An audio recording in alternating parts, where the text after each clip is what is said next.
बिस्मिल्लाहिर्रहमानिर्रहीम। अस्सलाम वालेकुम दोस्तों, मैं Reet Saleem. Welcome to my YouTube channel Naval Orchid. कैसे हैं आप सब लोग? जी तो गाइस, आज हमने पढ़नी है ज़ाते बेसबात रिटन बाय नबीला अज़ीज़ की लास्ट एपिसोड। ये एपी 1 लिखा हुआ क्योंकि ये फर्स्ट एपिसोड का कवर है। मैंने कहा चलो इसको ही खोल लेते हैं पहले।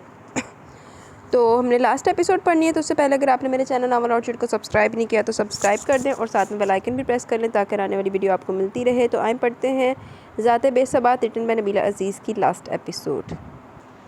घर के दरो दीवार पर मौत का सा सन्नाटा तारी था। वहशत घर के अंदर बाहर रक्स करती फिरी थी। एतमाद का वजूद धजी धजी हुआ था। एतबार की डोर टूटी थी। क्या ये किसी मौत से कम था?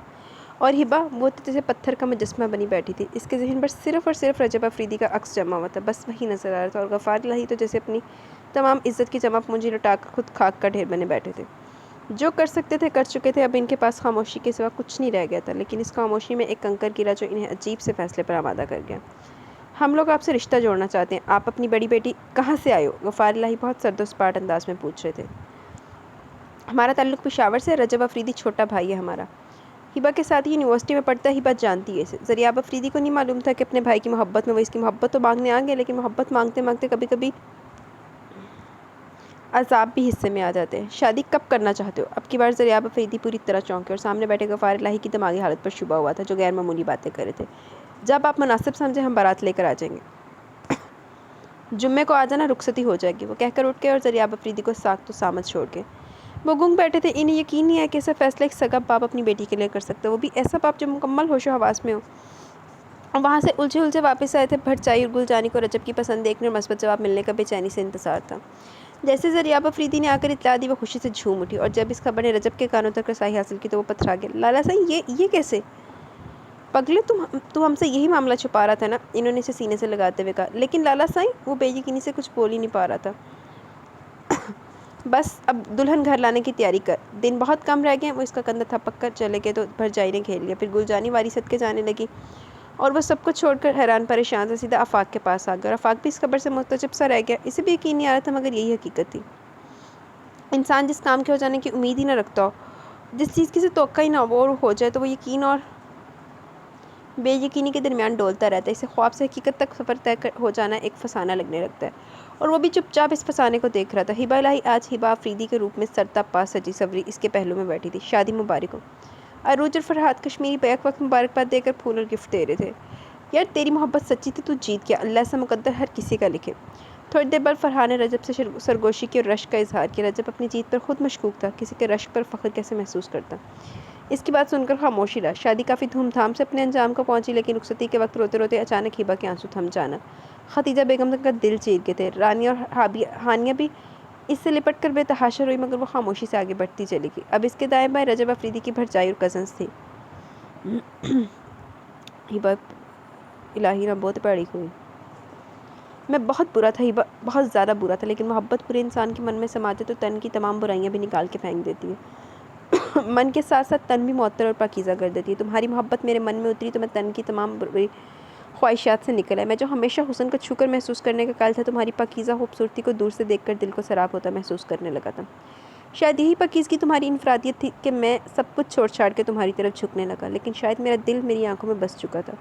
इसकी वजह से मेरे जज्बात की तशहीर होगी और मामला तुम तक पहुँच गया। अच्छे लफ्ज़ों में अच्छे अंदाज में पहुँचता तो मुझे खुशी भी होती, लेकिन गलत अंदाज और गलत लफ्ज़ों ने मेरे जज्बात की खूबसूरती मजरूह कर डाली। इसके दोनों हाथ थामे वो आहिस्ती से कहता, इत्मीनान, सुकून, सरशारी और चाहत की वादी में गुम बेपनाह खुश था। हिबा का पुरसोस हुस्न इस वक्त दुल्हनापे के सिंगार से मज़ीद दो आतशा हो रहा था और वो इसे बार बार यूँ देख रहा था जैसे अभी भी ख्वाब टूटेगा और मंजर बदल जाएगा। वो पहले की तरह यूनिवर्सिटी के गेट से बस स्टॉप तक इसके पीछे पीछे जा रहा होगा और वो अपना गुस्सा इस पर उतार कर चली जाएगी। क्या बात है, थक गई हो? इतनी नरमी से तो आज तक वो किसी से मुखातिब नहीं हुआ था। न जाने इसके मामले में दिल इतना नरम क्यों हो जाता था। वो नफ़ी में गर्दन हिलाकर रजब अफरीदी के हाथों को देखने लगी, जिनमें इसके अपने हाथ दबे हुए थे। खाना मंगवाऊँ? इसने दोबारा पूछा तो दोबारा नफ़ी में जवाब मिला। उदास हो घर वालों के लिए? नहीं। नींद आ रही है? नहीं। मैं डिस्टर्ब कर रहा हूँ? नहीं। हर जवाब में नहीं सुनकर वो दिलचस्पी से सवाल कर रहा था और आखिरी सवाल के जवाब में एकदम कहका लगा के हंस पड़ा। यानी कि मैं डिस्टर्ब कर भी रहा तो तुम नहीं में ही जवाब दो कि यार इससे अच्छी बात तो कोई हो ही नहीं सकती। वो इशारे से पूछता इसकी चूड़ियों को छेड़ने लगा। अपनी खुशी और सरशारी में इसने हिबा के तासुरात अभी तक नोट नहीं किए थे। अगर एक बार कर लेता तो फिर सारी खुशी और सरशारी रुखसत हो जाती और वो भूल जाता कि इसने हिबा इलाही को हासिल कर लिया, बल्कि ये याद रखता कि किसी को हासिल करके भी ना कर पाना कैसा होता है।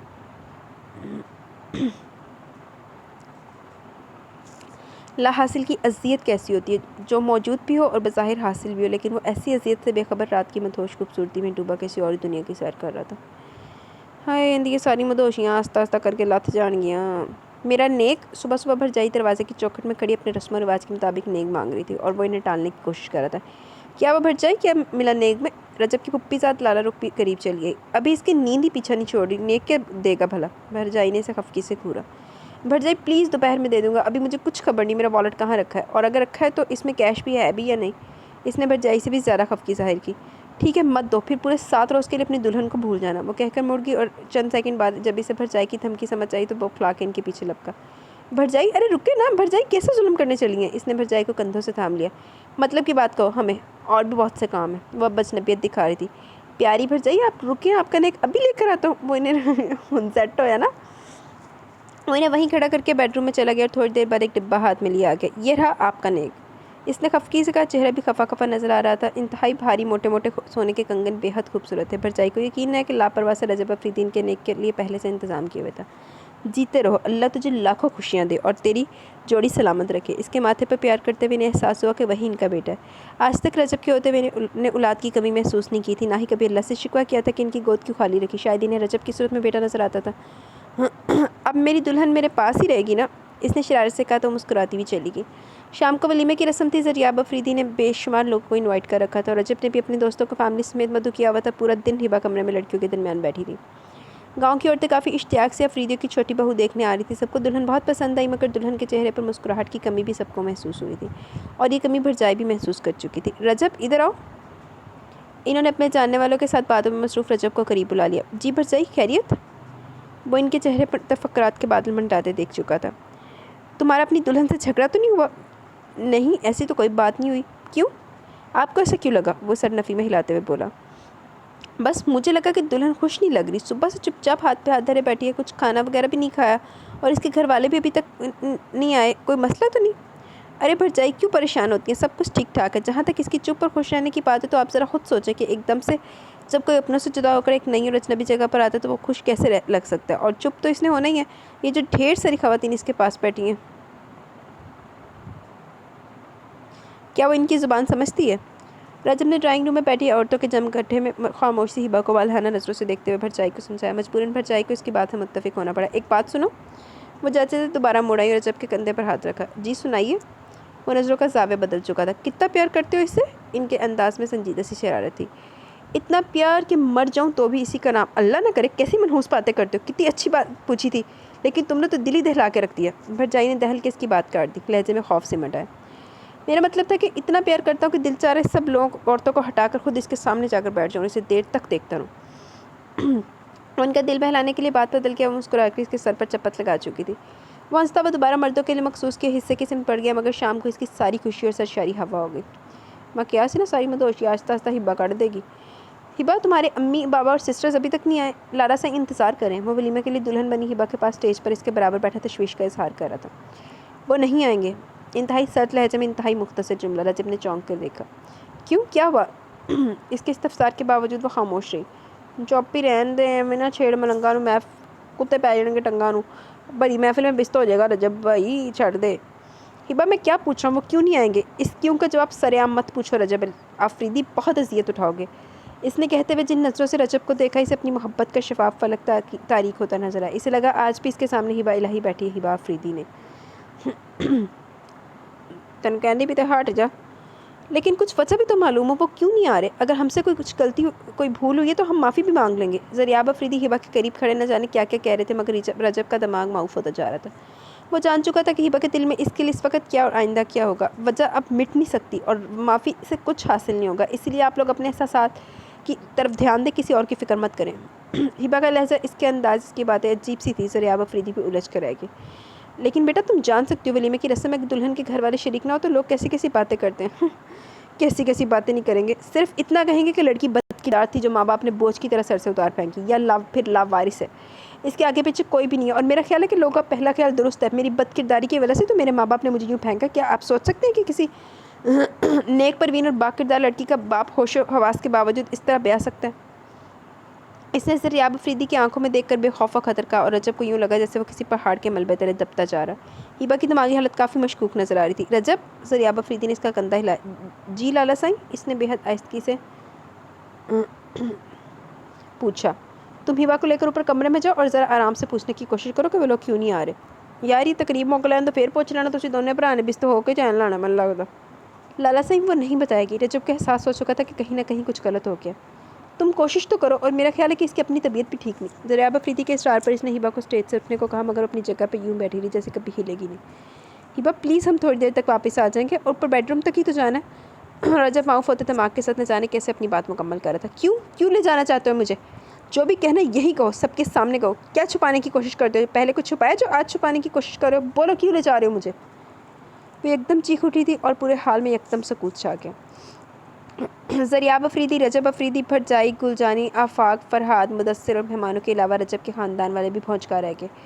दुल्हन बनी हिबा अफरीदी शदीद गम और गुस्से की कैफियत में खड़ी ज़हनी तवाज़ुन खो चुकी थी और रजब को कहर बार निगाहों से घूर रही थी। प्लीज़ हिबा, यूँ लोगों में तमाशा मत। तमाशा? तुम्हारा तमाशा क्या बनेगा रजब अफरीदी? तमाशा तो मेरा बना था, सड़क किनारे मेरा तमाशा तुम्ही ने तो लगाया था। क्या भूल चुके हो? तुम तमाशा लगाकर भूल चुके हो, लेकिन मैं नहीं भूली रजब अफरीदी। मैं अपना तमाशा नहीं भूली, मैं अपनी बदकिरदारी नहीं भूली। मैं बदकिरदार हूँ, मैं बदचलन हूँ। शादी से पहले तुम्हारे साथ रंग रलियाँ मना चुकी हूँ, गुलछड़े उड़ाती रही हूँ, और भला क्या बाकी है?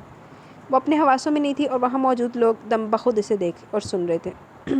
रजब खाक का ढेर बन चुका था। ज़रियाब अफरीदी खुद साख खड़े थे। हिबा ये क्या करी हो? देखो इस तरह कितनी इंसल्ट। शट अप, तुम कौन होती हो मेरे मामले में बोलने वाली? दफ़ा हो जाओ। इसने अरूज का हाथ नफरत और हकारत से झटक दिया। तस्लील और हित्तक के एहसास से अरूज का चेहरा सुर्ख पड़ गया।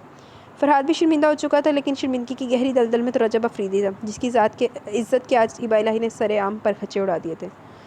तुम किया सी कि ना छेड़ो उन्होंने, वो चुप बैठी, उन्होंने चुप बैठी रहने दो, वलीमा मुक लैन दो, मेहमान जा लैन दो, फिर तुम पूछ लेना। लेकिन नहीं जी, तुहानू भी दोनों भरावां नूं अग लगी हुई सी।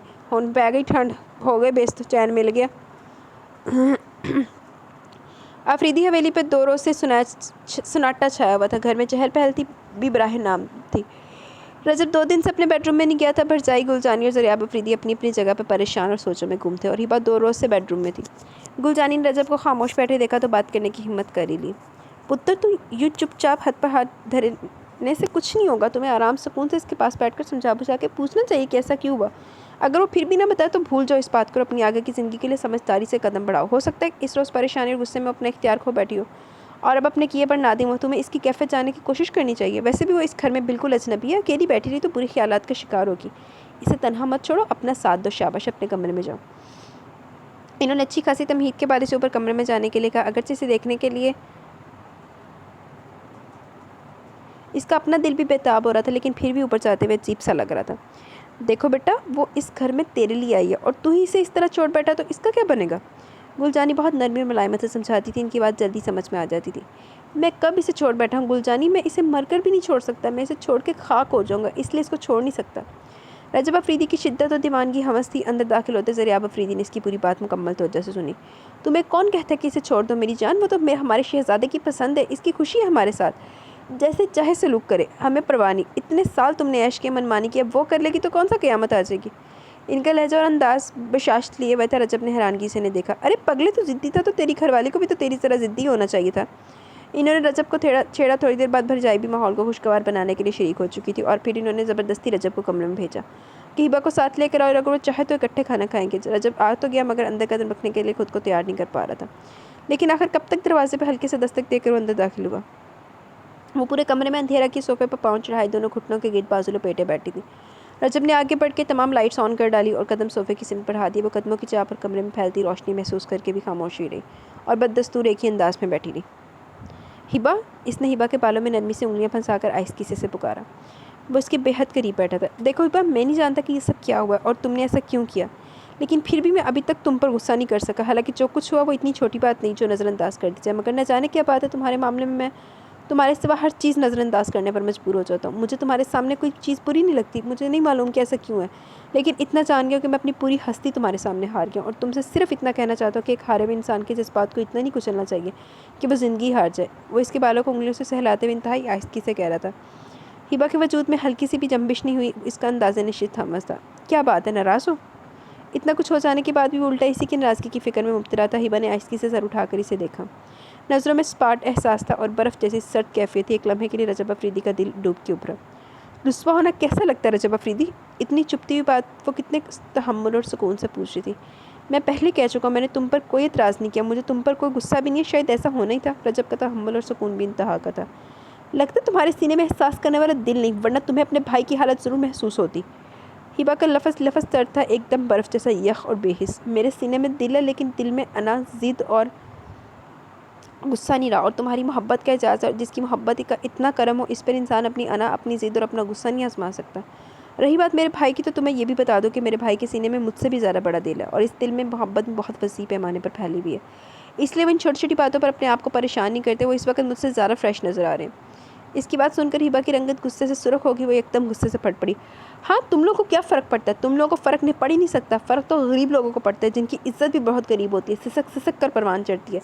लेकिन तुम जैसे घटिया मीरज़ादे और जागीरदार इस इज्जत को दाव लगाने के लिए पहुँच जाते हैं। लेकिन रजब अफरीदी, इतना याद रखो, मैं हिबा इलाही हूँ, गफ़ार इलाही की बेटी। इस गफ़ार इलाही की बेटी जिसने इज़्ज़त को हमेशा सहन सहन कर रखा, मगर तुम जैसे लोगों ने इसकी इज़्ज़त को महफूज नहीं रहने दिया, और ना ही एक बेटी को एक बाप की नज़रों में सुरखरू होने दिया। पूरा दामन ही दाग दाग कर दिया। कोई गुनाह ना होते हुए भी गुनाहगार बना दिया।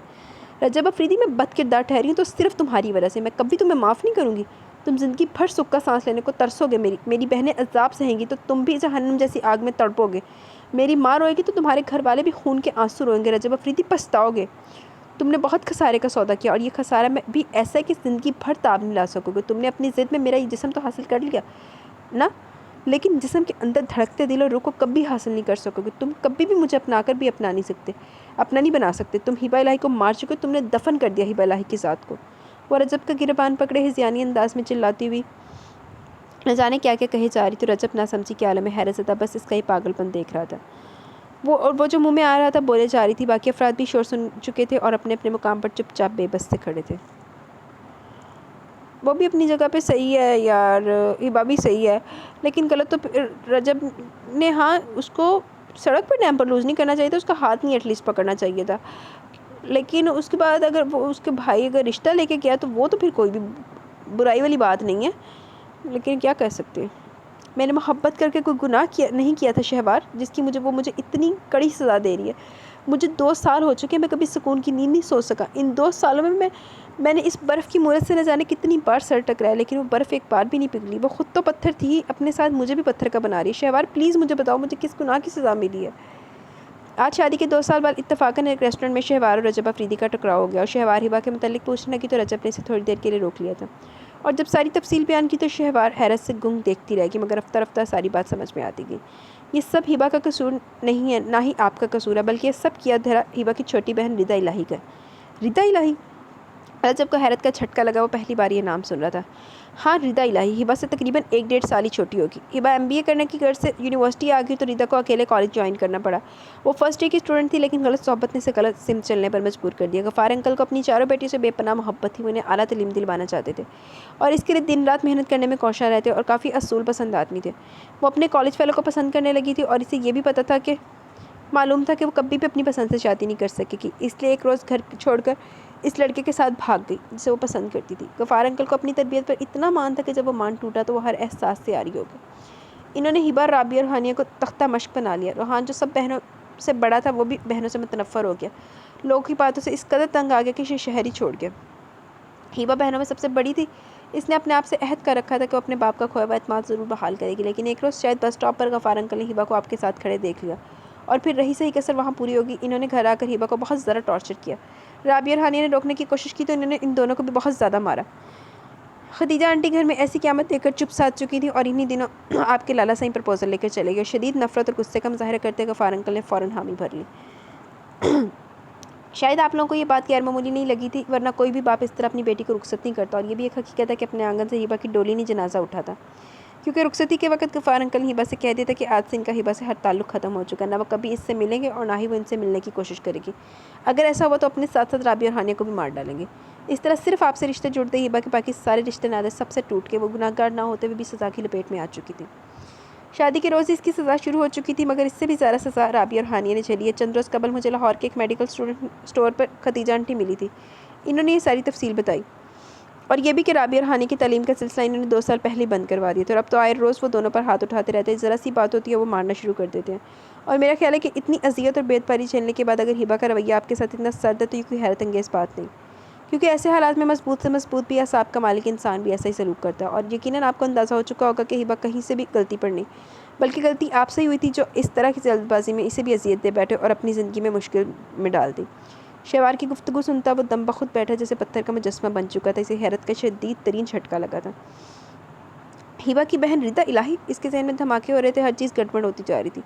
हाँ, रिदा हिबा से छोटी भी और खूबसूरत भी। शायद इसकी यही खूबसूरती इसके लिए सबसे बड़ी खामी थी कि अपने किरदार के साथ साथ माँ बाप और बहन भाई के दामन भी दागदार कर गई। शहवार का लहजा अफसोस था। तुम मुझे शिनाख्त के तौर पर इसकी कोई निशानी बता सकती हो? जब अफरीदी के दिलो दिमाग में झक्कर से चल रहे थे और इतना अरसा अपने आप को मजलूम समझता रहा, फ़कत अपनी ज़ात को सितम का शिकार समझता रहा। हालांकि सितम तो सब नहीं सहा था। राबिया ने, हानिया ने, गफ़ार इलाही और खदीजा बेगम ने, रूहान इलाही और ख़ुद हिबा इलाही ने भी। और शायद इनका सितम रजब अफरीदी से भी ज़्यादा संगीन था, क्योंकि वो लोग एक दूसरे से पिछड़ कर जुदा होकर सज़ा काट रहे थे, और सज़ा तो शायद रिदा इलाही भी काट रही थी। शहवार ने रजब के शक को यकीन में बदल दिया, और इसकी ज़्यादा देर में इससे वहाँ बैठा न गया। वो फ़ौरन खड़ा हो गया शहवार से रब्ता करने के लिए। इसका एड्रेस और नंबर भी ले लिया। बहुत जल्द वो वहाँ से रुखसत हो गया। बहुत बुरा हुआ ये। देखो, किसी एक बंदे की गलती की वजह से सब बहनों की ज़िंदगी अजाब होगी, और वो जिसकी गलती नहीं थी वो भी उसने भी भुगता कि वो उस कुछ ना होते हुए भी उसको उसी ऐनक से देखा गया ना, उसको शक की ऐनक से देखा गया, जो वो छोटी बहन डाल गई शक। और फिर इसकी भी शादी होगी, चलो ये भी आ गई। जो पीछे 2 थी उनका तो मुस्तकबिल भी तबाह हो गया, उनका हाल भी तबाह हो गया। अरे, आज कहाँ से रास्ता भूल गए? अफाक की मम्मा रजब को देखते खुशगवारी से बोली। रजब इनसे मिलकर मतलाशी निगाहों से देखने लगा। अफाक ऊपर अपने बेडरूम है, वहीं जाओगे? अब इसे बुलाऊं? मैं अफाक से मिलने नहीं आया, मैं जबी से मिलने आया। इसका अंदाज़ बहुत नबातुल्ला था। इन्होंने चौंक कर देखा, फिर सर झटक दिया। खैरियत तो है? जी खैरियत है। कहाँ है वो? इसे कहें कि रजब अफरीदी मिलने आया। रजब के लहजे में न जाने कैसी चुभन थी कि आंटी बार बार चौंक के देख रही थी, और इस तरह उलझती हुई ड्राइंग रूम से निकल गई। अस्सलाम वालेकुम। थोड़ी देर बाद वह इसके सामने थी। रजब ने नज़र उठाकर इसे सरतापा जिन नज़रों से देखा। पहली बार वो इसके सामने गड़बड़ासी की। आप मुझसे मिलने आए थे? इसने खुश्क होंठों से बमुश्किल फ़िक्र अदा किया। हाँ, आओ बैठो। इसने गहरी सांस खारिज करते हुए अपने सामने वाले सोफ़े की सिमत इशारा किया। वो मरे मरे कदम उठाती काफ़ी मुश्किल से सोफ़े तक फासला तय कर पाई थी, क्योंकि रजब अफरीदी का अंदाज़ी खतरे की घंटियाँ बजाने को काफ़ी था। जी कहिए, मैं सुन रही हूँ। तुम जानती हो मेरी शादी को कितना अरसा हो चुका है? जी तकरीबन 2 साल, या फिर इससे चंद माह ज़्यादा। लेकिन तुम ये नहीं जानती होगी कि इन 2 सालों में मेरी बीवी मेरे पास होकर भी मेरे पास नहीं रही। वो मेरे पास जिंदा लाश की तरह रहती है। रजब की बात पर इसने कदरे उलझन अमेज़ नज़रों से देखा, जिससे वो इसकी बात से परेशान हो गई। और ज़िंदा लाश वो इसलिए बन गई कि रुखसती के वक्त इसके माँ बाप ने इससे अपने तमाम रिश्ते और राब्ते तोड़ लिए थे, क्योंकि इनकी नज़र में वो बदचलन और बदकिरदार लड़की थी। लम्हा भर के लिए इसकी रंगत मतगैर होगी। तुम जानती हो, बदकिरदार को कोई बदकिरदार कहते तो इसे कितना बुरा लगता है, लेकिन एक बाकिरदार को जब कोई बदकिरदार कहे तो वो मर जाता है। वो भी मर चुकी है। इसे भी बदकिरदारी का ताना मिले, क्योंकि इसकी बहन घर से भाग गई थी। एक लड़के के फरेब में आकर वो माँ और वो बाप और भाई की इज्जत तो रौंद गई, साथ में अपनी बहनों की ज़िंदगी भी। बर्बादी का मातम आज तक हो रहा और न जाने कब तक होगा। रजब कहते कहते बफरने लगा, और मुतगैर होती रंगत और कांपती टांगों के साथ बमुश्किल अपने आप को संभाले हुई थी। मैं तुमसे सिर्फ इतना पूछना है कि तुम भी एक लड़की हो, तो तुमने भी ज़माने की ठोकरें खाई हैं। तुम बताओ कि सज़ा का मुस्तहिक कौन है? वो लड़की जो मेरी बीवी है, या फिर वो जो लड़की जो घर से भाग गई? क्योंकि वो जो लड़की मेरी बीवी है, इसने मुझे सताया, मुझे दिन रात अजियत दी है, मेरे घर वालों को ज़हनी टॉर्चर किया, मेरी मोहब्बत की धूल उड़ाई है, अपने कदमों तले रोंदा है मेरी मोहब्बत को। लेकिन दूसरी लड़की ने अपने माँ बाप, भाई बहनों को सताया, इनको अजियत दी, इनकी इज्जत खाक में मिलाई। इसने महज एक ख्वाहिश, एक वक्ती जज्बात की आगे इतनी मोहब्बतें रोंदी है, यहाँ तक कि मेरी मोहब्बत भी इसी की वजह से ताब का शिकार हुई। इसने बगौर अपने सामने बैठी जबी नामी लड़की को देखा, जो यकीनन किसी भवन में चकरा रही थी।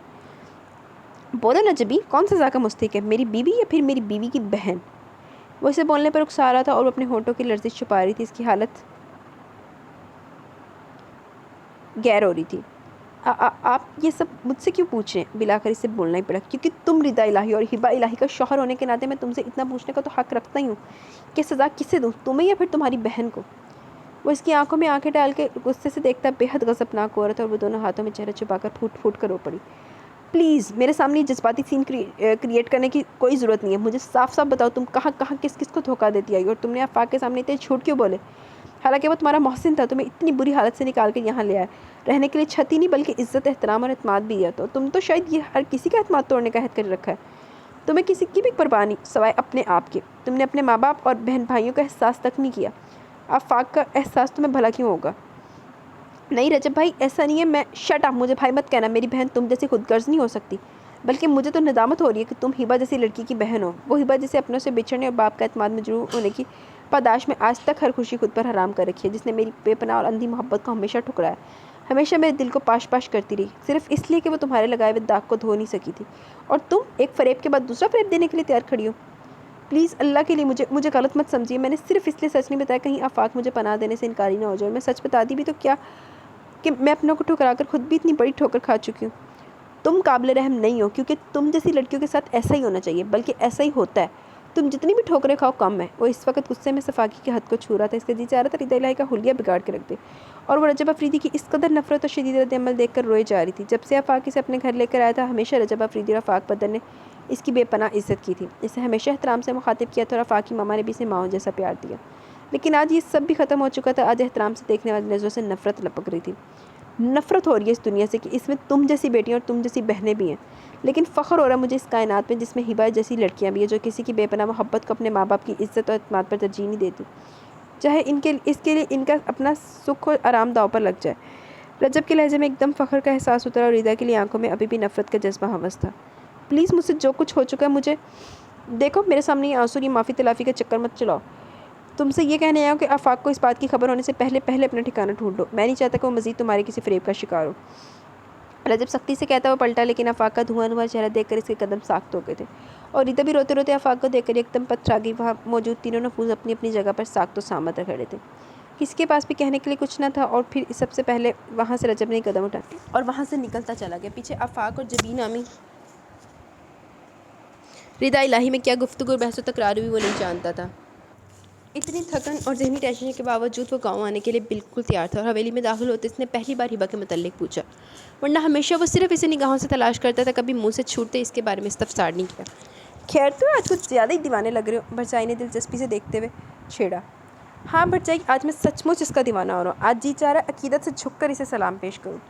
रजब का लहजा सचमुच अकीदत और मोहब्बत से भीग रहा था। क्यों जनाब, आज इतना प्यार क्यों आ रहा है? अब की बार तो भरजाई को भी मज़ीद तजस्सुस हुआ। भरजाई, प्यार हमेशा प्यारी चीज़ पर ही आता है, और आप जानती हैं वो मुझे शुरू से कितनी प्यारी है। आज तो बस इजाफी प्यार उमड़ रहा है।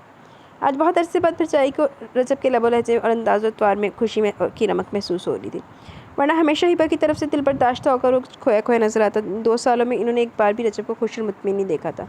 हमेशा वो बेसुकून और मुस्तरब सा दिखाई देता। काश कि तुम्हें इस प्यार के बदले प्यार ही मिलता। भरजाई के मुँह से आह निकली और रजब ने इनको रोक लिया। नहीं भरजाई, मुझे प्यार के बदले बहुत कुछ मिला है। जब एक मर्द एक औरत से मोहब्बत करता है तो ज़रूरी नहीं कि वो औरत भी प्यार करे। ये तो अपनी अपनी किस्मत होती है, और मैं बहुत खुशकिस्मत हूँ कि मुझे बाकिरदार औरत मिली। मैंने इस औरत से मोहब्बत की है जो सचमुच मोहब्बत के काबिल थी। रजब का हिबा का हर सितम भी करम लग रहा था। वो 2 साल की अजियत भूल चुका था। अब वो इसकी अजियत दूर करना चाहता था। वो इसे इसका मुकाम वापस दिलाना चाहता था। तुम क्या कहना चाहते हो? मैं समझी नहीं। भरजाई ने संजीदगी से पूछा। रजब के चेहरे पर भी संजीदगी का अक्स लहरा रहा था। इसने भरजाई के हाथ थाम लिए और फिर इन्हें तमाम सच्चाई से आगाह किया। भरजाई, अब मैं इससे सिर्फ मोहब्बत नहीं करूँगा, बल्कि मोहब्बत के साथ हर वो जतन करूँगा जिससे वो खुश हो सके, क्योंकि मोहब्बत कभी भी जतन के किए बगैर मुकम्मल नहीं होती। शायद 2 साल बगैर जतन किए गुजारे हैं, इसलिए कुछ भी हासिल नहीं कर पाया। रजब के किए गए इनकशाफ पर भरजाई हैरत से फटी फटी आंखों से देख रही थी। वो 2 साल से यही समझ रही थी कि हिबा रजब के अलावा किसी और को पसंद करती है। जब भी आज तक वो इसके साथ खुश नहीं रह सकी, लेकिन बल्कि रजब को भी खुश नहीं रहने देती। भरजाई, मेरे लिए दुआ करें कि मैं हिबा की खुशी ढूंढने में कामयाब हो जाऊँ।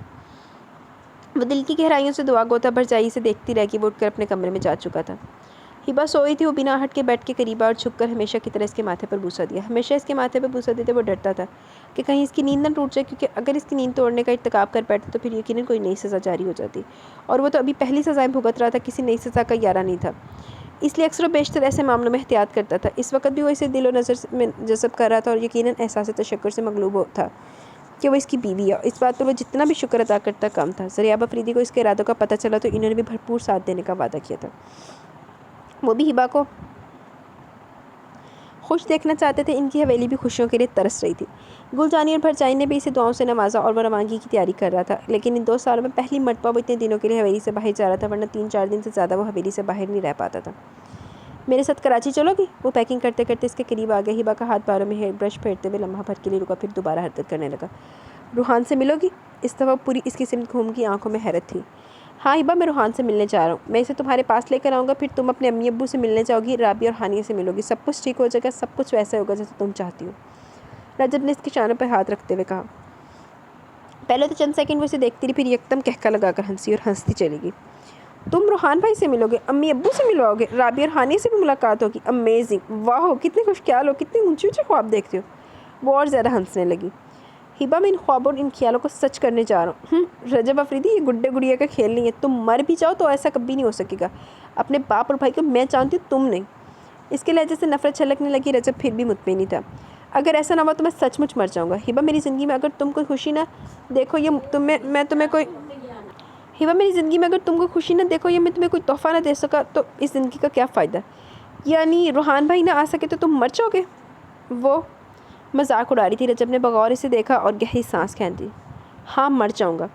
तो फिर मैं दुआ करती हूँ रोहान भाई कभी ना आए। रजब ने चौंक कर इसकी सूरत देखी, जहाँ नफरत का जहान आबाद था, जहाँ हकारत के सिवा कुछ न था।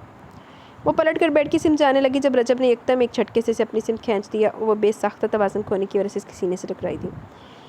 तुम्हारे रोहान भाई भी आएंगे और मैं भी मर जाऊंगा हिबा अफरीदी, लेकिन इतना याद रखना कि मरने के बाद भी रजब अफरीदी के दिल में तुम्हारी मोहब्बत रहेगी। गिरफ्त में जकड़े हुए वो काफ़ी शिद्दत में इस लहजे में कह रहा था। आज पहली बार हिबा की कोई बात इसके दिल पर नक्श हुई थी। हिबा ने बेख्तियार पलके उठाकर इसे देखा। सचमुच वो किसी चोट पर बिलबिलाया हुआ लग रहा था। इसकी आंखों में तड़प थी, इसका लम्स भी सुलग रहा था। वो इसके चेहरे पर अपनी आंखों की तड़प छोड़ के अपना बैग उठाता कमरे से निकल गया और हिबा कमरे के बीचों बीच खड़ी सुनाटे में आ गई थी।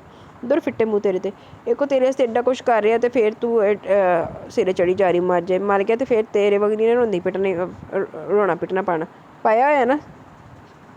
मुझे लगता है इसका कुछ हो जाना। वो कहती नहीं है मैं खा गई उसको, मैं ऐसे कर गई थी, वो फिर बाद अपनी जान रोली बैठ के। वो जा चुका था, लेकिन चले जाने के बाद भी बहुत कुछ पीछे छोड़ गया था। हिबा की पूरी हस्ती हिल के रह गई। इसका दिल पहली बार धड़का और अपनी ही धड़कन से सहम गया था। हर आहट से खौफ आने लगा। न जाने क्या क्या एहसास और जज्बात थे जो इसके दिलो दिमाग में ही नहीं, रूह में भी सरायत कर गए थे। आज मन के आंगन में रजब अफरीदी की आंखों की तड़प ने एक उठा पटक मचा दी थी। एक क़यामत बर्पा होने को थी और शायद एक जज्बा पैदा होने की तैयार था। ऐसा जज्बा जिससे वो कतई तौर पर नाआशना थी। इसे सीढ़ियाँ उतरकर ड्राइंग रूम की सिमत आते देखकर भरजाई और गुलजानी की खुशी का ठिकाना न रहा। आज रजब को घर से गए 5 दिन हो गए थे, लेकिन इन 5 दिनों में इसकी कमी न जाने कितनी मर्तबा महसूस हो चुकी थी। लेकिन वो इस चीज़ का इजहार नहीं कर सकती थी, इसलिए इजहार से मुहताजी का सामना हुआ तो अपने आप से घबरा कर वो 2 साल से सजाई की खलबतगाह से बाहर निकला, जिस पर इन लोगों को बेपनाह खुशी हो रही थी। तबीयत ठीक है ना? गुलजानी ने इसका हाथ पकड़ते हुए कहा। हिबा ने बेसाख्ता चेहरा झुका लिया था। इसे इनके मोहब्बत भरे अंदाज और इतनी अपनाई से नदामत होने लगी। आज तक वो इन लोगों के करीब नहीं आई थी और ना ही इनको अपने करीब आने दिया था, लेकिन फिर भी इनके माथे पर शिकन तक न थी। क्या बात है पुत्र, खैर तो है? गुलजानी ने तशवीश से भरजाई को भी देखा। रजब के लिए उदास हो? इन्होंने मुस्कुराकर पूछा। हिबा की आंखें भर भर आई, दिल अलग मोम की तरफ पिघला जा रहा था। अरे पगली, आ जाएगा तेरे लाला साईं, दो बार इसे फ़ोन कर चुके। कहता जब तक इसका काम मुकम्मल नहीं होगा वो वापस नहीं आएगा, और मेरा ख्याल है इसका काम बहुत जल्द ख़त्म हो जाएगा। वो भी तेरे बगैर न जाने कैसे दिन गुजारा होगा। भरजाई ने करीब बैठ के इसका कंधा थपका तो हिबा एकदम फूट फूट कर रो पड़ी। बेख्तियार भरजाई की गोद में झुकी वो हिचकियों से रोती जा रही थी। भरजाई को एहसास हो चुका था कौन सा जज्बा, कौन सा एहसास इसे रुला रहा है, इसलिए इसे रोने से नहीं रोका। बहुत देर बाद जब वो समझ ली तो ज़रियाब अफरीदी भी वहाँ मौजूद थे। मुझे माफ़ कर दे लाला साईं, मैंने बहुत गलतियाँ की हैं, मैंने बहुत अजियत दी आप लोगों को। इसने आंसू पोंछते हुए इनके सामने हाथ जोड़ दिए थे। ज़रियाब अफरीदी ने शफ़क़त से मुस्कुराते हुए इसके सर पर हाथ रख दिया। बेटियाँ माफ़ी मांगती हुई अच्छी नहीं लगती, तुम भी हमारी बेटी हो, बस हम चाहते हैं कि तुम दोनों खुश रहो। खान साईं, आपसे कोई मिलने आया, मुलाजमा ने अंदर आकर इतला दी। कौन है? साईं कराची से आए, रोहान इलाही नाम बताते हैं। एक धमाका हुआ तो हिबा की आंखें हैरत से फट गई। इन्हें यहीं ले आओ। ज़रियाब अफरीदी के चेहरे पर तमानित का एहसास बिखर गया और हिबा रजब के दिए गए पैदर पे झटकों से पथराई आंखों से देखती बेयकीनी से बुत बनी हुई थी। थोड़ी देर बाद रोहान इलाही इन सबके सामने थे। सबसे मिलकर वो हिबा की तरफ मतवज्जा, वो भी फटी फटी आंखों से देख रही थी। हिबा, रोहान ने इसके सामने 2 जनों बैठते हुए इसके हाथ पकड़ लिए और फिर दोनों बहन भाई इस कदर रोए कि वहाँ मौजूद हर फर्द की आंखें भीग गई। चलो शुक्र है रोहान लाही दी भी अखां खुल गई जाके, साडे रजब अफरीदी ने खोलियां होनियां, क्योंकि यार जिसकी गलती है सज़ा भी उसको मिले ना, जिसकी कोई गलती नहीं है उन्होंने क्यों सज़ा दे रहे हो तुम सारे जने रल के। मैं अपने कज़न की शादी अटेंड करने गया हुआ था। मैरिज हॉल में काफ़ी शोर हंगामा और गहमा गहमी थी, लेकिन इस गहमा गहमी मुझे सिर्फ ममा की गैर मौजूदगी का एहसास सता रहा था, इसलिए शादी का फंक्शन ख़त्म होने से पहले हाल से बाहर निकला। मगर पार्किंग तक आकर मुझे एहसास हुआ कि मैं इतनी जल्दी क्यों आ गया हूँ, क्योंकि मेरी गाड़ी की ओट में एक लड़की छुपने की कोशिश कर रही थी। इसके अंदाज़तवार काफ़ी मशकूक थे। वो मुझे देखकर खौफज़दा हो चुकी थी। मैंने करीब जाकर इसे देखने और पहचानने की कोशिश की तो वो एकदम हटी और गैर मतवाज़न होते ही ज़मीन पर गिर गई। मैं चाहकर भी इसे गिरने से नहीं बचा सका था। 5 मिनट सोचने समझने के बाद मुझे अंदाज़ा हुआ कि मामला संगीन भी हो सकता है, इसलिए मैंने इसे होश में लाने की कोशिश भी की, मगर कामयाब नहीं हो सका। इसे अस्पताल लेकर जाना पड़ा। डॉक्टर ने बताया कि वो लड़की ज़हनी दबाव का शिकार है। और इसने कई दिनों से कुछ नहीं खाया, जिसकी वजह से इतनी कमज़ोरी नकाहत हो रही है। मैं इसे अस्पताल में एडमिट करवा के घर आ गया। सुबह दोबारा मिलने गया तो मुकम्मल होश में थी। मैंने इससे इसका बैकग्राउंड पूछा। पहले तो वो रोने लगी, फिर इसने अपनी दास्तान सुनाई कि इसकी सौतेली माँ इसे किसी के हाथों बेचना चाहती है, जिस पर इसका एहतजाज करने से इसका ये हाल हो गया।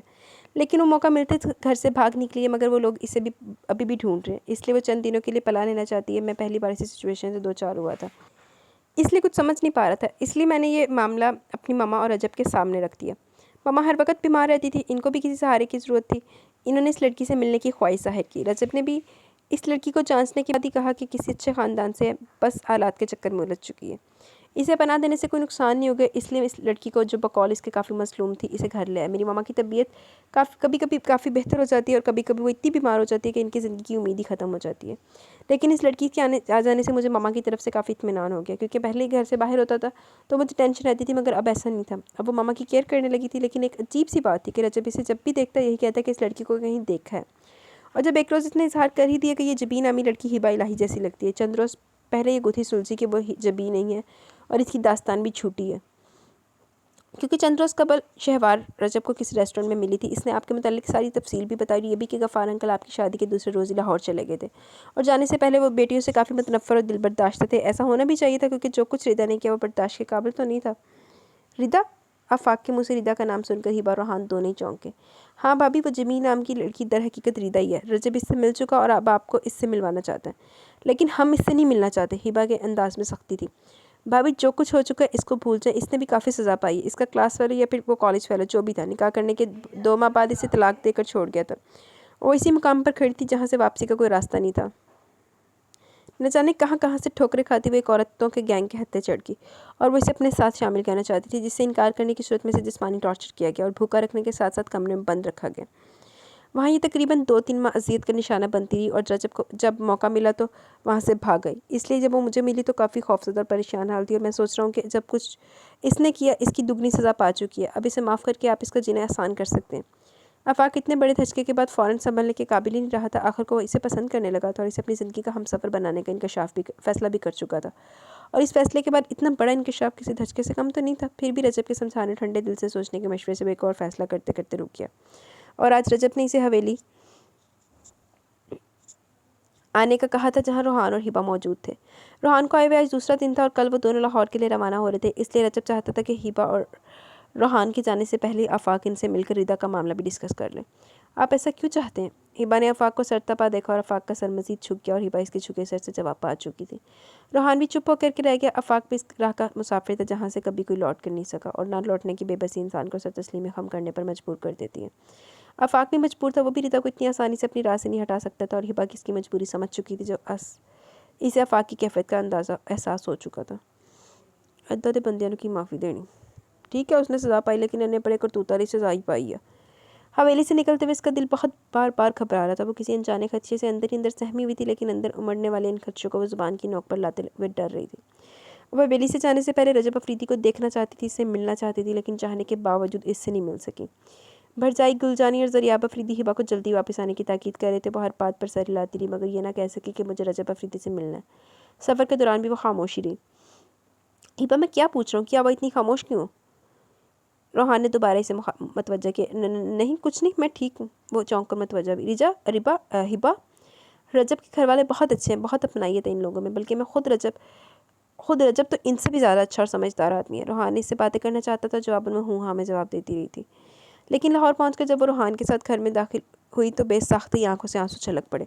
सामने खतीजा बेगम, राबिया और हानिया खड़ी थी। वो भी हिबा को देखकर लपक कर करीब आई। वो फिर हिबा, जो इतने अरसे से एक पत्थर के मुजस्मे की सूरत में जी रही थी, यूं तड़प कर रोई, हर आंख अश्कबार होगी। गफ़ार इलाही के कदमों में बैठकर इसने माफ़ी मांगी, ऐसे गुनाह की माफ़ी जो इसने किया ही नहीं था। और गफ़ार इलाही भी अपनी बेरहमी के खौल से निकल कर रो पड़े थे। चलो शुक्र है, सब दी माफ़ी तलाफ़ी होगी, सारे का मामला हल हो गया। रजब कितने गया जिन्हों एड्या तू जिन ही ते टॉर्चर करके भेजा, जिन्हों इन्ना हर्ट करके भेजा। आप ये ख़त रजब भाई देकर गए हैं, कहते थे कि जब तुम्हारी आप यहाँ आ जाए तो ख़त दे देना। सबसे छोटी हानिया एक लफाफा लेकर इसके बिस्तर के करीब आई। हिबा रजब का ख़त देकर सर तप पा रस उठी थी। वो खुद कहाँ है? इसने कांपते हाथों से बमुश्किल लिफाफा थामा, दिल सीने के पिंजरे में फड़फड़ा रहा था।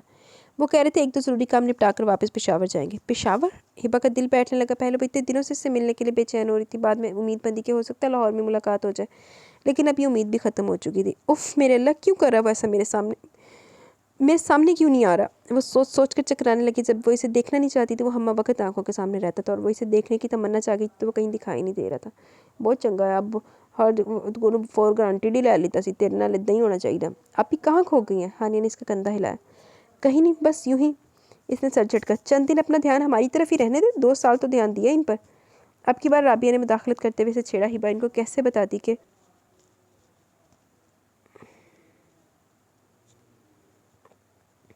2 साल भी इसने ध्यान इन पे ही दिया, इस पे नहीं। आहिस्ता आहिस्ता लिफाफा चाकू किया। हिबा मुझे माफ़ कर दो कि मैं तुम्हारी खुशियाँ पहले नहीं ढूंढ सका। मुझसे इतनी देर हो गई, मुझे नहीं पता था कि तुम किस किस गुनाह की सज़ा भुगत रही हो और इतनी अजियत में। बहरहाल देर आए दुरुस्त आए। तुम्हें अपने घर वालों से मिलना मुबारक हो और तुम्हें तुम्हारी खुशियाँ भी मुबारक हो। आज के बाद मैं कभी भी तुम्हारी राह की रुकावट नहीं बनूंगा।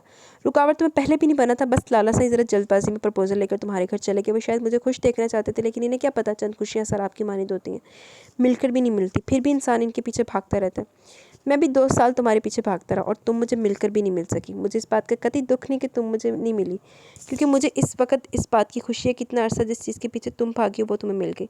इज्जत तो तुम्हारा खोया हुआ मुकाम, तुम्हारा एतमाद, तुम्हारे अपने, यही तुम्हारी ज़िंदगी का मकसद और हासिल था जो पूरा हो चुका है। मैं जानता हूँ तुम्हारी ज़िंदगी में रजब अफरीदी के लिए कुछ भी नहीं, एक मोहब्बत भरी निगाह भी नहीं जिसके सहारे मैं अपनी ज़िंदगी गुजार सकूँ। और अगर तुम्हारी एक निगाह भी मेरे लिए नहीं हो सकती तो ये ज़िंदगी भी नहीं हो सकती। मैंने 2 साल तुम्हारी बेरुखी का अजाब सहा, हमेशा तुम्हारी हर बात को नज़रअंदाज किया, क्योंकि कुछ लोग कहते हैं मोहब्बत में सबात चाहते हो तो पहले अपनी ज़ात को बेसबात करो। मैं तो न जाने कब से अपनी ज़ात को बेसबात किए बैठा हूँ, लेकिन अभी तक मोहब्बत में सबात नहीं पा सका। खैर ये भी अपनी अपनी किस्मत है। तुम अब मेरी हर पाबंदी से आज़ाद हो। अपने माँ बाप के पास रहना चाहो तो रह सकती हो, वरना दूसरी सूरत में तुम्हें मेरे बाद भी हवेली के दरवाजे खुले मिलेंगे, क्योंकि तुम हवेली की मालिक और मालिक पे कभी भी दरबंद नहीं होता। इसके अलावा जो मोहब्बत करने की गुस्ताखी कर चुका हूँ माफ़ कर देना। इस गुस्ताखी के अजाले के तौर पर ये अपना आप हमेशा के लिए ख़त्म कर रहा हूँ, क्योंकि तुम्हारे रूहान भाई भी आ चुके हैं, घर वालों से भी मिल चुके हो। इसलिए अब मुझे अपना वादा पूरा करना है। आखिर को तुमने कहा जो था कि मैं मर जाऊँ, सो मर जाता हूँ। अल्लाह हाफिज़, तुम्हारा रजब। हिबा की रंगत सफ़ेद लट्ठे की मानित हो रही थी और हाथों में पकड़ा ख़त पंखे की हवा से फड़फड़ा रहा था। दुर्लाना तेरे ते यार, बंदा वो ऐसी बातें करना कि अगला बंदा भी बर्दाश्त कर ले। चिल्ला के मुंडा मरन वास्ते। रजब के एक्सीडेंट और उसकी मौत की खबर पूरे इलाके में आग की तरह फैली थी और हिबा सख्ते में आ गई थी। हिबा के घर वाले भी साने पे पहुँच कर रह गए। गुलजानी और भरजाई के साथ साथ जरियाब अफरीदी भी जैसे मर चुके थे। घर में लोगों का तांता बंधा हुआ था, हर कोई जमा मर्ग पर मातम कर किना था। यार ये सच्ची मुच्ची मर गया। लेकिन इतने लोगों में सिर्फ वही थी जो साख्त सामंदर पथराई हुई बैठी थी। रफ्ता रफ्ता घर से लोगों का हजूम, अजहार तज़ियत के लिए बोले जाने वाले जुमले, गमज़दा दिल में उमड़ने वाले आंसू, सब कुछ ख़त्म हो गया। हवेली में सुनाटा बोलने लगा। तोरो दीवार से तन्हाई लिपट गई। लेकिन इसका सख्ता नहीं टूट सका। रोहान, गफ़्फ़ार, इलाही, खदीजा बेगम, राबिया, हानिया, आफाक, घर वाले सभी हार गए। हिबा कुछ बोले मगर वो जैसे ज़ुबान से महरूम हो चुकी थी। इसकी गुफ्तगू इस तरफ हो चुकी थी, वो बोलने के साथ साथ महसूस करने की हिस्स भी जैसे खो चुकी थी। आखिरकार भरजाई ने इसकी जिम्मेदारी उठा ली। हिबा के घर वालों को वापस जाने से पहले मुतमिन रहने की ताकीद की। वो लोग चले गए तो सबकी तवज्जो का मरकज़ हिबा की ज़ात बन गई। लेकिन हिबा खुद न जाने किस अज़ियत में चल रही थी, इसका किसी को अंदाज़ा नहीं था। बेडरूम में होती तो खाली कमरा काट खाने को दौड़ता। बेड का हिस्सा खाली और बेशगुन बिस्तर देखकर इसे वहशत होने लगती थी। अपने दिल में झांकती तो अपने लिए ही नफ़रत का पहाड़ खड़ा दिखाई देता। हर तरफ वीरानी ही वीरानी थी, सुनाटे के सिवा कुछ ना था। वो सर्द हो चुकी थी, इसके एहसास भी मुंजमद हो चुके थे। ऐसे हालात में भरजाई को यकीन था वो बर्फ़ की मूरत इसी रोज़ पिघलेगी जब कोई पुरतपश एहसास जागेगा। और आज ऐसा ही हुआ था। डॉक्टर से प्रेगनेंसी का सुनकर वो पागल हो उठी थी और मुसलसल अपने आप को कातिल कहे जा रही थी। इसकी ज़ुबान पर एक ही रट थी कि मैं कातिल हूँ, मैंने कत्ल किया, मैंने इसे मारा। अब इस खुशखबरी की किसे ज़रूरत है? अब इस खबर से क्या हासिल जब इस खुशखबरी का इंतज़ार करने वाला नहीं रहा? इस खुशखबरी का फ़ायदा क्या था? 2 साल वो इस खबर का मुंतज़िर रहा था, लेकिन ये खबर मिली कब? जब वो खुद नहीं था। वो भरजाई के हाथों से निकली जा रही थी और भरजाई से संभालने में नाकाम हो रही थी। मेरे मूँह से सुनती मेरा दिल करा मैं हिबा नूं ना फैर मार दियां। वैसे तू तो यही डिज़र्व करनी कि तैनू कोई भी बंदा ना मिले, लेकिन वो मुंडा डिज़र्व नहीं करता सी। बेहोशी का इंजेक्शन इसकी तड़प को कम कर सका, वरना वो इतनी आसानी से संभलने वाली नहीं थी। मगर जब वो होश में आई तो आंसू के सैलाब उमड़ आए थे। तकिए में मुँह छुपाए वो हिचकियों से रो रही थी। इसका दिमाग सोच सोच कर मफलूज होने के करीब था और दिल की धड़कनें बैन करी थी। सर रजब अफरीदी की मौत ही नहीं, पछतावे भी डस रहे थे, और इन पछतावों का जहर इस वक्त इतना था कि इसकी रूह नीलो नील हो रही थी। इसने यूनिवर्सिटी से लेकर अब तक रजब अफरीदी की ज़ात के चरखे लगाए थे, और इन 2 सालों में तो ज़्यादा ही सफाकी और बेरहमी की हद कर डाली थी। और वो ज़रा खुश होने की कोशिश करता, वो अपनी नफरत से सब कुछ मलियामेट कर डालती थी। वो जितना करीब आने की कोशिश करता, वो इतना ही दूर होती चली जाती थी। इसने आज तक एक बार भी रजब अफरीदी को अच्छी निगाह से नहीं देखा, लेकिन जब देखा तो फिर आखिरी बार ही देखा था। और इस देखने का दर्द, इस देखने की तड़प आज भी इसके दिल में तराजू थी। वो चाहकर भी रजब की आंखों की आखिरी तासुर दिल से महव नहीं कर सकी थी, और कर भी नहीं सकती थी। आखिर रजब की बेलौस मोहब्बत ने भी तो एक न एक दिन अपना आपन माना ही था। इसने अपनी ज़ात को बेसबात किया था, अपनी पूरी हस्ती की नफ़ी की थी, तो एक दिन मोहब्बत ने इसे सबात तो करना ही था। इसकी मोहब्बत अपना आपन मा चुकी थी, हिबा के दिल पर नक्श होकर अमर हो गई थी। लेकिन अब वो अज़ियत में थी कि रजब अफरीदी को कैसे बताए कि हाँ, तुम्हारी मोहब्बत जीती और मेरी नफ़रत हार गई। तुम फ़ाते आलम हो, तुम्हारी मोहब्बत फ़ाते आलम है, क्योंकि तुम्हारी मोहब्बत सच्ची थी, बेगर्ज़ और मुखलिस थी, मज़बूत थी, इसलिए अपने मुकाम पर कायम रही। बाकी सब कुछ मिट गया। गफ़ार इलाही की नफ़रत मिट गई, रूहान इलाही की बदगुमानी धुल गई, बाकी ज़ात हार गई। इसे बिछड़े हुए रिश्ते मिल गए, सब कुछ इसी की मोहब्बत का ही तो एजाज़ था। इसकी मोहब्बत का बोया हुआ बीज था जो अब फलदार दरख्त बन गया था, लेकिन वो ना इस दरख्त का छाँव देख सका और ना ही इसके फल का जायका चख सका था। यही एहसास हिबा इलाही को चौके लगा रहा था। वो नादिम थी, पछतावा और मलाल दिल से निकाले नहीं निकल रहे थे। वो रजब अफरीदी की कमी भुलाई नहीं भूल सकती थी। तड़फ तेरे वगैरह बंदे ने अपने इंतकाम दे विच, अपने पछतावे दे विच गर्क हो जाते। रात दिन में और दिन हफ्तों में बदले तो महीनों की रफ्तार में इजाफा होता चला गया। हिबा पर छाया सकता तो टूट गया, मगर दिल में फैले मलाल का हसार टूट के नहीं दे रहा था। वो गुलजानी भटजाई ज़रियाब अफरीदी और अपने घर वालों का नए आने वाले मेहमान के लिए इतना जोशो खरोश देखती तो घंटों कुटती रहती कि वो लोग कितनी जल्दी रजब को भूलकर किसी नए फ़र्द के लिए खुश हो रहे हैं, और कितनी आसानी से हिबा को भी फरामोश कर चुके हैं। बस एक भरजाई ही थी जो इसका ख्याल रखती थी, इसलिए आज अस्पताल जाने से पहले वो भरजाई का हाथ थाम चुकी थी। भरजाई, आप बहुत अच्छी हैं, मुझसे आज तक जितनी भी गुस्ताखी हुई मुझे माफ़ कर दीजिएगा। मैं नहीं जानती मैं ज़िंदा भी रहूँगी या नहीं, लेकिन जिस हाल में भी हुई आपका खलूस, आपकी मोहब्बत नहीं भुला सकूँगी, और प्लीज़ मेरे लिए दुआ कीजिएगा कि मुझे रजब अफरीदी भी माफ़ कर दें। इसकी आंखों में आंसू झिलमिला रहे थे। पगली, तू हमारे लिए खुशियाँ लेने जा रही है। अल्लाह इंशाअल्लाह तेरा दामन खुशियों से भर के भेजेगा। तेरे सारे गम मिट जाएंगे, सबके आजमाइश के दिन ख़त्म हो गए, तुम्हारे भी हो जाएंगे। अल्लाह से बेहतरी की उम्मीद रखो। तुम्हें शायद पता नहीं कि रजब को अपने बच्चों का कितना शौक़ था।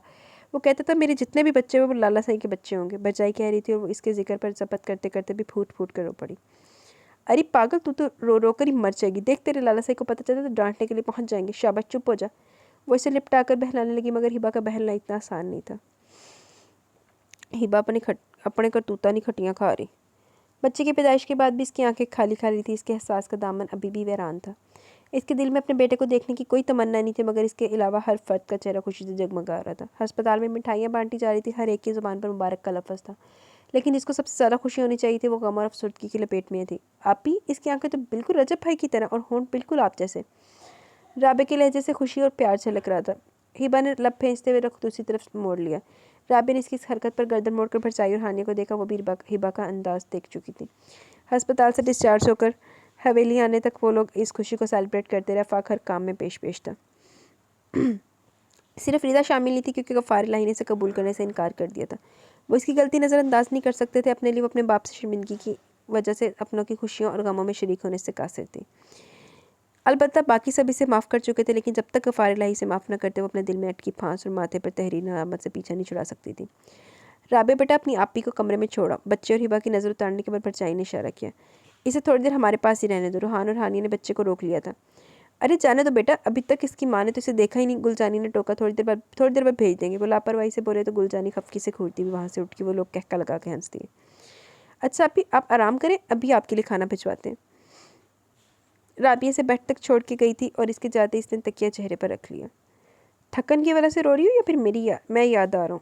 भारी मर्दाना आवाज़ आसपास ही सुनाई दी। वैसे यार बहुत खूबसूरत हो गई हो, न जाने ये मेरी मोहब्बत का करिश्मा है या फिर इन आंसुओं का असर। आवाज़ के साथ आहटें भी सुनाई दे रही थी, और वो अपना वहम समझ कर चेहरे से तकिया नहीं हटा पा रही थी। आखियाँ हटा सुनाई दे रही हैं। अरे यार कुछ तो बोलो, वरना दोबारा चला गया तो वापस भी नहीं आऊँगा। अब की बार वो झंझलाया हुआ लगा, और हिबा ने मरे मरे अंदाज से चेहरे से तकिया हटा दिया। वो बेड पर इसके पहलू में बेहद करीब बैठा था। हिबा अपने इस कदर जीते जागते वहम से और दिल बर्दाश्ता हो गई। हिबा की आंखों से आंसू बह निकले। काश कि तुम सचमुच मेरे सामने मेरे इतने करीबी होते जितने नज़र आ रहे हो। आज जो तोहफ़ा तुमने मुझे दिया इसका शुक्रिया मैं तमाम उम्र नहीं अदा कर सकूँगा, बल्कि हमेशा एहसानमंद रहूँगा, तुम्हारा भी और अपने रब्बे ताला का भी। वो झुककर इसके माथे पर बूसा दे रहा था, वहाँ से फिर उठ गया और हिबा को एहसास हुआ कि इसके माथे पर दिए जाने वाले बूसे में ज़िंदगी थी, मुकम्मल ज़िंदगी और ज़िंदगी की हरारत भी। और ये ज़िंदगी का एहसास ही था। वो चौंक गई। इसने तड़प कर ड्रेसिंग टेबल के सामने खड़े रजब अफरीदी को देखा। वो अपने बाल संवारते शायद सरशारी की कैफियत में कुछ गुनगुना भी रहा था। फिर परफ्यूम उठाकर स्प्रे किया। तब तक हिबा नंगे पैर चलती इसके करीब आ चुकी थी। वो इसे इस तरह खोया खोया से देखकर ठिठका, फिर इसकी कैफियत समझ गया। हिबा ने बेख्तियार अपना हाथ इसके चेहरे पर रखा। इसकी शेव की चुभन इसे हाथों में महसूस हुई। फिर इसके बाल छुए जो अभी अभी संवारे गए थे, वो भी बिखर गए। रफ्ता रफ्ता इसके कंधे, इसके सीना, इसके हाथ छू छू कर महसूस करती वो खुशी और बेयकीनी के खला में डोल रही थी। तो तुम जिंदा हो? तो तुम ठीक हो? तो तुम ठीक हो? तुम जिंदा हो? वो घुटी घुटी आवाज़ से बोली। इसका हलक जैसे बंद हो रहा था। हाँ, मैं जिंदा और ठीक भी हूँ। इसने हिबा के आंसू पहुँचे तो तड़प कर इससे लिपट के, और रजब अफरीदी को लगा कि बुरी कायनात इसकी मुट्ठी में, इसके हसार में आ गई हो। वो दिल ही दिल में अल्लाह के हजूर इसका शुक्राना अदा करने के लिए झुक गया। बहुत अच्छा फैसला था रजब अफरीदी जेह्ड़ा तूने सजा देने से चुनिया सी ना। इदा दी ने ना इस तरह ही सीधा होना सी। क्यों चले गए थे तुम? क्यों चले गए थे? क्यों मुझे इतनी सज़ा दी? क्यों इतना दुख दिया? वो बिलक बिलक के रोती शिकवे भी कर रही थी। अगर इतना दुख ना देता तो आज इतनी खुशियाँ भी ना देख सकता। आज हिबा अफरीदी की अपने लिए इतनी मोहब्बत और तड़प भी ना देख सकता। तमाम उम्र यूं ही तरस के गुजार देता। वो इसे हसार में लिए कह रहा था और हिबा ने हैरत से सर उठाकर इसे देखा। हाँ यार, ऐसा करने के सिवा कोई चारा भी तो ना था। तुम्हारे सोए हुए दिल को जगाने के लिए मुझे झूठ मूठ की मौत को गले लगाना ही पड़ा, वरना तो मुझे यकीन हो चुका था कि तुम कभी भी मेरा एहसास नहीं कर सकती। ये तो भला रोहान का, जिसने मेरा साथ दिया और मेरी मोहब्बत, मेरा हक मुझे दिलाया। रोहान? वो और उलझी। यार, मैंने रोहान को बताया था कि तुमने आज तक मेरे साथ क्या सलूक रवा रखा है और अभी तक तुम मुझसे बदगुमान हो। तब इसने मशवरा दिया कि कुछ अरसे के लिए इसकी आंखों से ओझल हो जाओ।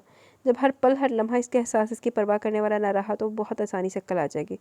तब इससे तुम्हारी कदर भी होगी। सो हम अपने इकलौते साले का मशवरा मान गए और खाली गाड़ी का एक्सीडेंट करवा दिया। वैसे ये जो 6 माह तुमने मेरा शोक मनाया ना, मातम किया और इतने आंसू भी बहाए, मैं क्या मैं पूछ सकता हूँ कि तुमने मेरी लाश देखी थी? आखिर में शरारत से बोला और हिबा का मुंह हैरत से खुल गया। अल्लाह, बहुत चंगा है तेरे नाल हिबा। वो सब तो कह रहे थे गाड़ी दरिया में गिरी और लाश नहीं मिल रही, और हिबा को कुछ समझ ना आ रहा था। एकदम इसके हसार से निकली, मगर रजब ने इसी रफ्तार से इसे दोबारा चक्कर लिया। छोड़ो मुझे झूठे फरेबी धोखेबाज, तुम्हें ज़रा भी ख्याल नहीं आया? तुम्हें एहसास तक नहीं हुआ कि अगर मुझे कुछ होता था तो? वो एकदम रुहासी होकर गुस्से से लड़ती झगड़ती इसके सीने पर मुक्कों की बरसात कर चुकी थी, और वो कहके लगाता बहुत आराम से इसकी प्यार भरी मार खा रहा था। बहुत चंगा फैसला सी, हुण अक्ल ठिकाने दी इदां ही आनी सी। आज सीता का निकाह अफाक के साथ अंजाम पा गया, लेकिन इस निकाह में इसके माँ बाप शरीक नहीं हुए थे, बल्कि वह ज़िंदगी भर इसे देखना नहीं चाहते थे, और यही इसकी उम्र भर के लिए सज़ा थी। वो अपनों के होते हुए भी इनकी अपनाइश से महरूम थी, और इसे अब यूँ ही हमेशा महरूम ही रहना था। इसने एक वक्ती ख्वाहिश, वक्ती जज्बात के आगे माँ बाप की इज्जत रोंदी थी, बाप की गर्दन झुकाई थी, माँ की तरबियत को दाग लगाया था, तो बदले में ये सज़ा, ये महरूमी तो पानी थी ना। वो इनके दुख सुख में शरीक हो सकती थी और ना ही अपने दुख दर्द में शामिल कर सकती थी, क्योंकि इस जैसी कमज़ोर किरदार की लड़कियों के साथ ऐसा ही होना चाहिए था। जिस तरह इसने माँ बाप को गैरहम किया था, इसी तरह अंसर न्याज़ी से गैरहम करके फेंक किया था। वो सबकी नज़रों में गिरी भी थी और उम्र भर का दाग भी लगा चुकी थी, ऐसा दाग जिसे वो मरने के बाद भी नहीं धो सकती थी। अलबत्ता इसके बरक्स हिबा सुरखरू थी, अपने शौहर के सामने भी और अपने माँ बाप की नज़रों में भी। इसकी ज़ात मौत पर थी, इसके लिए हर आंख में इज्जत थी, एहतराम था। वो अपने ससुराल और मैके दोनों में राज कर रही थी। हर कोई इसके दुख पर दुखी होता था और इसकी खुशी में खुश होता था। इसके लिए दुआओं का साया तना हुआ था, और रिदा के लिए किसी भी ज़ुबान पर दुआ नहीं थी, क्योंकि ऐसी लड़कियों के मुकद्दर में ऐसे अंजाम लिखे जाते हैं जिनमें उम्र भर का पछतावा, कब्र तक जाने वाला स्याह दाग होता है। बेशक जिसके बाद लोग इन्हें घर से भागी हुई लड़की के नाम से जानते पहचानते हैं थे, लेकिन हिबा जैसी लड़की, बाकिरदार और बाइज्जत लड़की के लिए घर से भागी हुई लड़की का लक़ब पाना मौत के मुतरादिफ था, और इसलिए वो सर बुलंद किए जी रही थी, और रिदा जीते जी मर चुकी थी, क्योंकि वो गुनाहगार थी।